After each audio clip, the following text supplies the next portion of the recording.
Salut! Est-ce que tu aimes notre travail? Si c'est le cas, n'hésite pas à nous laisser des tips ou un don directement depuis le site www.ktbradio.org. On compte sur toi. Merci beaucoup et bonne écoute. KTB Radio, la radio du peuple.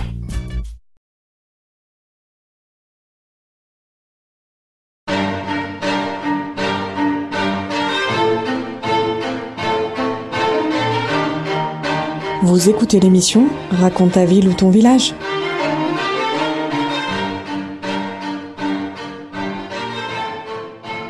Bonjour à tous et à toutes, bienvenue sur KTB Radio. Nous avons le plaisir aujourd'hui d'accueillir Rémi Alamano, instructeur de Wim Hof. Bonjour Rémi. Bonjour à tous.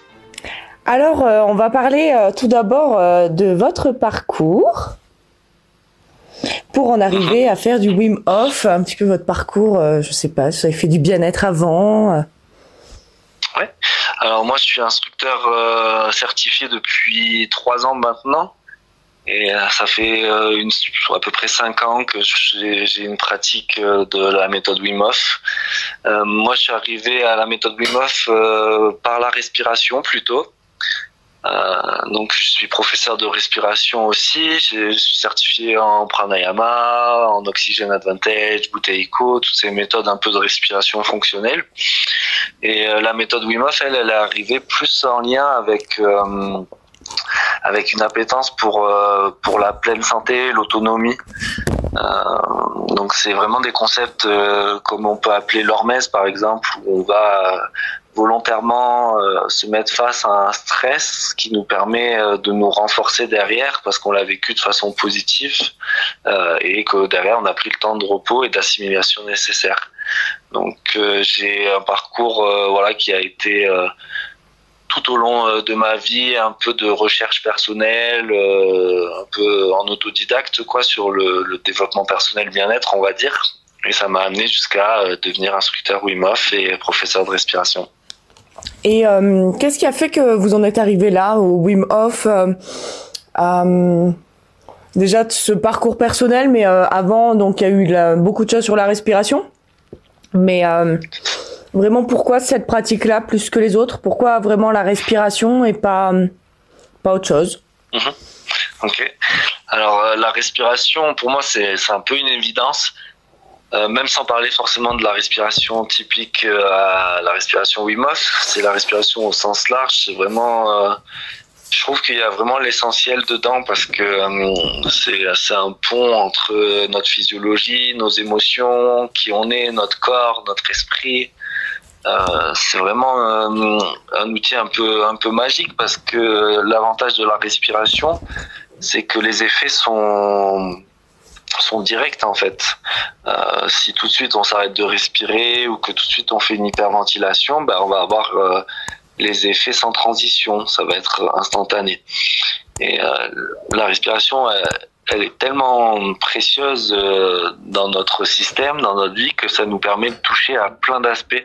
Donc on peut aller sur le système immunitaire, on peut aller sur le système nerveux, on peut se donner de l'énergie, essayer de révéler des traumas. Enfin, la palette d'outils, elle est énorme. Et à la fois, c'est revenir aussi à juste de l'essentiel parce que en fait on respire quoi. Donc c'est tout bateau sur le papier, c'est tout simple, mais finalement une fois qu'on ouvre la porte de la respiration, c'est un monde hyper riche qui s'ouvre à nous. Donc c'est vraiment ça qui m'a le plus intéressé sur le côté respiratoire. Et après sur la partie plus Wim Hof avec les bains froids, là où j'ai trouvé vraiment de l'intérêt, c'est avant tout sur les bienfaits. Les bienfaits qu'apporte la méthode sur le niveau de stress, sur le système immunitaire, sur le rééquilibrage du système nerveux.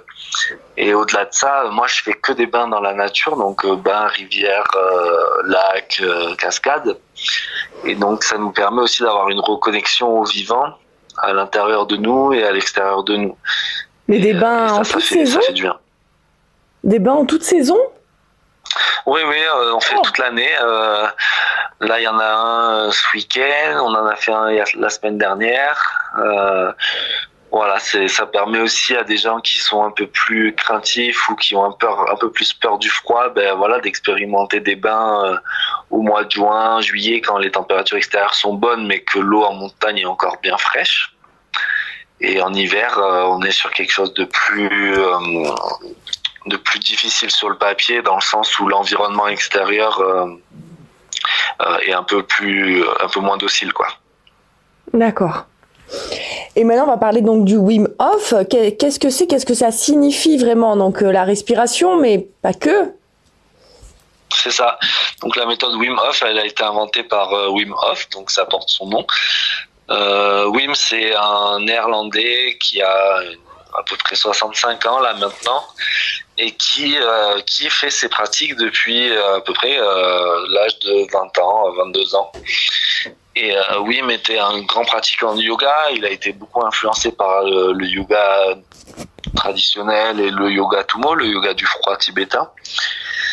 Et en fait, là où c'est intéressant avec la méthode Wim Hof, c'est que Wim, il a rien inventé en soi. Parce que l'exposition au froid, les pratiques respiratoires, ça existait déjà depuis très très longtemps.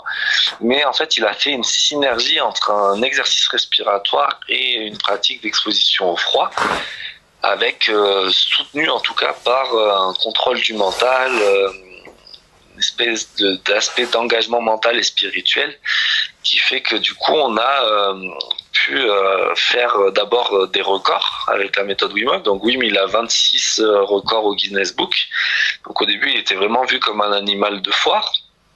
Mais en fait, à force de persévérer, il a réussi à rentrer dans le milieu scientifique, et de là, il a fait énormément d'études scientifiques sur son corps qui ont montré tous les bienfaits de la respiration Wim Hof, de l'exposition au froid et notamment des deux ensemble. Donc sur le système nerveux, sur le système immunitaire, sur les états dépressifs, voilà, sur de la régulation complète. Et justement, le Wim Hof, donc il y a plusieurs bienfaits. Quels sont-ils et à qui ça s'adresse ? Est-ce que tout le monde peut y aller ou est-ce qu'il y a qu'une catégorie de personnes ? Alors il y a quelques contre-indications, mais elles sont pas très grandes. Notamment sur les grossesses, on essaie de faire très attention. Et après, pour des maladies cardiovasculaires très avancées, au cardiaque, tout ça, on fait un peu gaffe. Il faut demander l'avis à son docteur avant. Mais sinon, à part ça, il n'y a pas vraiment de contre-indication. C'est vraiment adapté à tout le monde. Moi, j'ai des gens qui viennent en stage qui ont jamais froid de leur vie, et au contraire qui aiment le froid et qui du coup veulent complètement plonger dedans.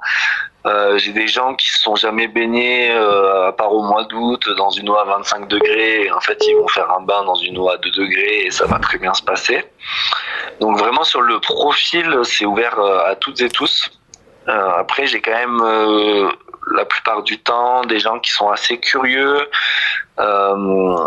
parfois des gens qui souffrent d'addiction aussi, parce que du coup c'est une méthode qui vient réguler aussi tout ce qui est le circuit de la récompense avec la dopamine, donc tout ce qui est addiction et effet dépressif, ouais, on a pas mal de monde, et bien sûr des gens qui ont des soucis de santé, qui peuvent être des soucis de santé ponctuels ou des maladies auto-immunes ou ce genre de choses. Et après, il y a un aspect de dépassement de soi, dans le sens où c'est un sacré challenge pour certaines personnes d'aller dans l'eau froide. Mais voilà, moi je le pratique moins de cette façon-là. J'essaye en tout cas d'amener les gens plus vers une rencontre avec leur système, avec ce qui se passe à l'intérieur d'eux, plutôt qu'un dépassement. Et la respiration, souvent les gens viennent au stage Wim Hof pour le froid, et en fait ils se font surprendre par la respiration, parce que la respiration Wim Hof, c'est une respiration qui est très puissante. On est sur une légère hyperventilation contrôlée qui monte progressivement vers une hyperventilation contrôlée, et du coup il y a beaucoup d'effets dans le corps, il y a beaucoup de lâcher prise mentale, il y a du lâcher émotionnel aussi qui peuvent arriver, des lâchers émotionnels. Donc voilà, c'est quand même très riche. C'est une méthode qui permet de vivre beaucoup de choses dans le corps, de ramener au corps, et à la fois d'avoir un apaisement mental très fort. Il y a d'autres Et pays, oui, après, déjà, qui faisaient ça, comme, c'est pas la Russie, qui se jette à l'eau dans des eaux quand même assez glaciales. Oui, en fait, c'est là où je disais que oui, mais il a rien inventé, c'est que en fait, c'est une pratique qui est présente dans des sociétés orientales depuis très longtemps et aussi dans les pays nordiques. C'est vraiment. Quoique, ils font du chaud et du froid mélangés, il me semble. Hein. C'est ça. Ben, en fait, c'est l'avantage de toutes ces méthodes-là aussi, c'est que c'est comme une musculation du système cardiovasculaire, en fait. Parce que si je vous demande là de tout de suite contracter votre aorte ou votre veine du bras droit, vous n'allez pas pouvoir. Par contre, avec la respiration et avec l'exposition au froid, on va venir créer de la vasoconstriction, de la vasodilatation, on va venir renforcer tout ce système cardiovasculaire. Le système cardiovasculaire, c'est quand même énorme dans notre corps, hein. C'est 2,5 fois le tour de la planète si on le déroule. Donc c'est vraiment très grand. Et tout ça, c'est constitué de plein de muscles fins. Donc voilà, l'alternance avec le chaud aussi, c'est très très bon. Et on le sait depuis quand même pas mal d'années dans beaucoup de pays du monde que le froid conserve dans le sens où ça booste vraiment très fortement le système immunitaire. Et on n'a pas cette, si, on a cette sensation de froid, je pense, mais on n'a pas du coup d'engelure, de soucis après par la suite, sur le corps physiquement surtout. Non, c'est ça. Il y a vraiment rien qui se passe. On peut faire des bains, les bains de découverte. Généralement, on va rester 2 minutes. Et sur les bains en stage, on va rester un peu plus longtemps. On va y aller progressivement. Et il n'y a aucun risque dans le sens d'engelure ou d'attraper froid, de tomber malade. Tout ça, c'est vraiment des croyances qui sont très fortement ancrées en nous. Et du coup, de faire la méthode Wim Hof aussi, ça nous permet de nous éloigner un peu de ces injonctions qu'on a tu vas attraper froid. En fait, on n'attrape pas froid, on a juste un environnement extérieur qui est ce qu'il est, et un environnement, un terrain intérieur qui est peut-être en fait en sous-régime ou qui n'a pas assez de vitalité. Et dans l'air, il va y avoir ce virus, cette bactérie, ce machin qui va passer, qui va nous rendre malade. Mais techniquement, le froid rend pas malade. C'est juste qu'il place le corps dans un dispositif de moins de confort. Donc forcément, ça demande un peu plus de résilience, de résistance. Et ce qui est assez fabuleux aussi dans les bains froids, c'est qu'il y a beaucoup d'appréhension au départ. Quand vous êtes jamais baigné dans une eau de degrés et que vous allez plonger dans la rivière, ça fait toujours un peu bizarre. Mais en fait, les premières secondes, il y a un choc. Donc c'est là où je retombe sur le principe de l'hormèse dont je parlais tout à l'heure. C'est qu'on va se placer volontairement dans cet état de choc, donc ce stress. Donc tout de suite, on va l'accueillir. Donc on va le laisser nous traverser. Donc on va avoir un peu d'hyperventilation. On va peut-être avoir un peu les épaules qui vont se monter vers le ciel, se rigidifier. Et une fois que ça s'est passé, là on reprend le contrôle. Donc on baisse les épaules, on sourit, on fait des longues expirations. Et en fait, à ce moment-là, après, il y a un switch qui se passe complètement dans notre corps et dans notre tête, où finalement on va être confortable. Et il y a même des personnes, selon leur morphologie, qui vont déjà ressentir le corps qui crée de la chaleur. Donc finalement, quand on passe ces 30 premières secondes un peu chaotiques et qu'on trouve de la paix et du confort dans ce chaos, et bien après on peut durer 2-5 minutes vraiment comme si on était dans un bain pas si froid que ça, quoi. Eh ben, ça donne envie, comme fou, ça donne plus envie de tester. Puis bon, les photos aussi, quand on voit les photos, les gens n'ont pas l'air frigorifiés en fait, hein. Non, il y a un vrai apaisement mental, hein. Après les bains froids, on a, si je dis pas de bêtises, on a 350% de dopamine en plus dans le cerveau. Ah ouais. On a énormément de sérotonine, d'endorphine, d'ocytocine aussi. Après les respirations, on a un gros boost aussi au niveau de la noradrénaline, de l'adrénaline. Donc tout ça, c'est des hormones en fait qui sont vraiment en lien avec la vie, l'élan de vie. Et donc souvent quand on sort du bain ou quand on est dans le bain, le visage des gens s'illumine, il change. Il y a vraiment quelque chose à l'intérieur qui s'apaise et du coup ça fait que l'expérience est à chaque fois très bonne. Moi j'ai jamais personne par exemple dans les stages qui s'est pas baigné. À chaque fois, les gens arrivent à aller un peu plus loin et du coup à trouver. L'effet de groupe aussi, ça peut jouer. Oui, complètement. Le groupe aide. Le groupe aide. Ma présence, bien sûr, aide aussi.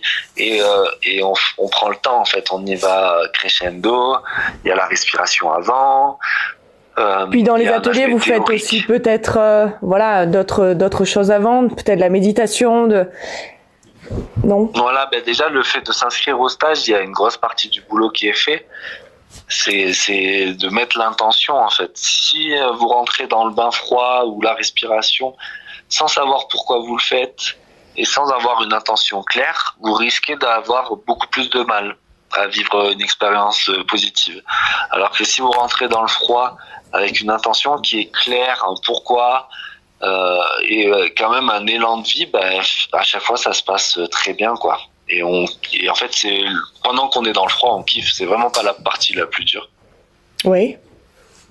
La partie la plus dure, ça va être après, où on va sortir, où on va avoir du coup les extrémités qui se seront rafraîchies à cause de la vasoconstriction, où il y a l'excitation qui commence un petit peu à passer, et finalement on retombe dans quelque chose de moins grandiose, et où il faut être toujours bien concentré, remettre du mouvement dans le corps pour pas avoir froid. Et c'est là un peu tout le secret, en fait, de l'exposition au froid, c'est le après, en fait. Et justement, vous organisez des ateliers, des stages. Si on veut s'inscrire, comment fait-on ? C'est ça. Alors, il y a plusieurs formules. Il y a des formules qui sont vraiment adaptées à la découverte, qui se passent sur une journée. Donc, on se retrouve dans ma salle de yoga. On fait une petite partie théorique, on fait de la respiration. Et après, on part se baigner dans la nature. Donc ça, c'est vraiment l'idéal pour les personnes qui veulent découvrir, ou les personnes qui pratiquent un peu de leur côté, mais qui veulent finalement avoir les bonnes bases. Parce qu'après un atelier comme ça, en fait, vous avez tout ce qu'il faut pour pratiquer en autonomie et en sécurité. Donc ça, c'est hyper intéressant. Et après, il y a les stages de 3 jours, où là, on part en montagne. Pendant 3 jours, on est un peu déconnecté, où on fait plusieurs expositions au froid, on prend le temps de faire plusieurs respirations, on est dans des environnements différents, on va se baigner dans les lacs, les rivières, les cascades, on fait des exercices de conscience, de présence, le matin on médite au lever du soleil. Voilà, c'est vraiment plus une retraite, quelque chose où on a envie de vivre quelque chose en profondeur. Et tout ça, vous pouvez le retrouver donc sur mes réseaux sociaux en tapant Rémi Alamano. Ou alors il y a toutes les dates après qui sont mises aussi sur mon site internet. C'est mon terrain de jeu, et jeu c'est je.com. Et j'en fais régulièrement. La plupart du temps, c'est dans les Hautes-Alpes et le Mercantour. Et oui, parce que vous n'êtes pas que sur Briançon. Non, c'est ça, je suis aussi sur Gap. Donc sur la partie atelier, ça sera sur Briançon, Gap. Sur les cours de respiration, ça sera sur Gap et en ligne. Et sur les stages de 3 jours, ça sera soit vers Briançon, soit dans le Mercantour. Est-ce qu'on fait un petit exercice pour nos auditeurs de respiration ou autre? Oui, on pourra pas pratiquer du coup la respiration Wim Hof parce que ça demanderait trop de temps et trop d'explications. Mais on peut pratiquer par exemple une respiration que j'aime bien qui vient du pranayama. D'accord. Ça s'appelle Sukha Pranayama, et en fait c'est une respiration qui va directement activer le système nerveux parasympathique, donc la branche de notre système nerveux qui est en lien avec la détente, la digestion. Donc ça se pratique de façon très simple. En fait, c'est une inspiration sur 4 temps. D'accord. Et l'expiration se fait aussi sur 4 temps. Mais la différence avec une expiration normale, c'est que le premier temps de l'expiration est un soupir, par le nez ou par la bouche. Et après, en fait, c'est comme si sur le 2, 3, 4, on laissait mourir l'expiration naturellement. Et après, on réinspire sur 4 temps. Et le premier temps d'expire, c'est un soupir. Et on laisse se terminer tranquillement le soupir, l'expiration sur les 3 autres temps. Donc, si vous voulez, on peut essayer de pratiquer ça 2-3 fois ensemble et après le continuer à votre rythme à la maison. D'accord, c'est parti. Ça vous va ? Impeccable. Alors, essayez d'avoir une position qui est confortable. C'est une respiration que vous pouvez faire à peu près partout parce qu'il n'y a pas de rétention. Donc voilà, quand même, si vous êtes en train de conduire et tout ça, restez quand même très vigilant. Faites-le peut-être après une fois à la maison, mais voilà, il n'y a pas vraiment de contre-indication sur cette respiration. D'accord. Donc pour commencer, vous pouvez expirer pour qu'on soit au même stade. Et là, on va venir inspirer sur 1, 2, 3, 4. Et le premier temps d'expire, je lâche un soupir et je laisse mourir sur 2, 3, 4. Et à nouveau, j'inspire 1, 2, 3, 4. Premier temps d'expire, on relâche. Et on continue l'expiration tranquillement. Et on inspire. 1, 2, 3, 4. On relâche sur le premier temps. Et sur les 2, 3, 4, on force pas. Voilà, on peut le faire une dernière fois si vous voulez. On inspire. Je relâche. Et je laisse mourir mon expiration. Voilà, ça c'est une respiration que j'aime beaucoup parce qu'elle permet un retour au calme rapide et il y a un lâcher prise corporel aussi qui peut se passer. Et puis c'est bien de prendre en compte sa respiration parce que on respire sans s'en rendre compte, quoi. Hein. Ça, complètement. C'est inné, même quoi, plus précieux encore que la méthode Wim Hof. Il y a énormément de personnes qui ont une respiration dysfonctionnelle. Les dernières études scientifiques qui sont sorties, elles montraient qu'il y avait à peu près 80% de la population qui avait une respiration dysfonctionnelle. Donc c'est énorme en fait de rééduquer sa respiration, c'est un vrai gain de santé, enfin un vrai gain de bien-être. Mais c'est encore très peu connu en fait, donc il y a beaucoup de pédagogie à faire et la respiration paraît tellement naturelle qu'on se pose pas trop la question. En fait, on respire entre 20 et 25 000 fois par jour. Ah, quand même. Ça représente à peu près 15 kilos d'air, quoi. Et on nous a toujours dit, faire attention à la quantité qu'on mangeait, la quantité qu'on buvait, la qualité. On nous a jamais vraiment parlé de quantité et de qualité au niveau de la respiration. Et en fait, ça a un impact énorme. C'est énorme. Moi, je le vois sur les 2 dernières années où j'ai des élèves qui viennent toutes les semaines. En fait, clairement, ça leur change leur quotidien, quoi. Et après, on va avoir une respiration fonctionnelle. Ça a un aspect hyper puissant sur le stress, sur le mental et sur la santé. Et il faut aussi savoir que la capacité pulmonaire, comme la quantité musculaire, c'est 2 facteurs de longévité les plus importants du corps.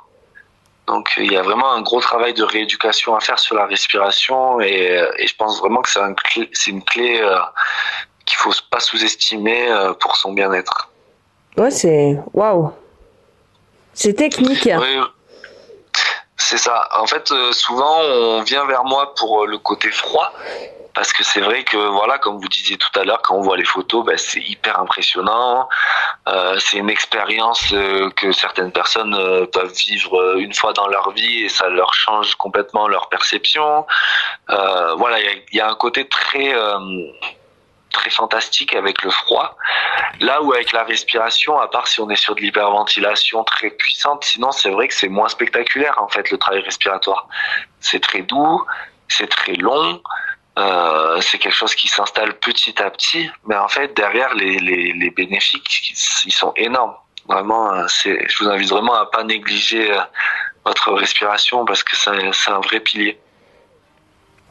Génial, en tout cas un grand merci Rémi, vraiment pour toutes ces informations précieuses et puis que les gens aillent sur votre page s'ils veulent en savoir plus et tenter l'aventure. Exactement, n'hésitez pas et même si vous avez des questions ou quoi, à m'envoyer un petit message, un mail, j'y répondrai avec plaisir.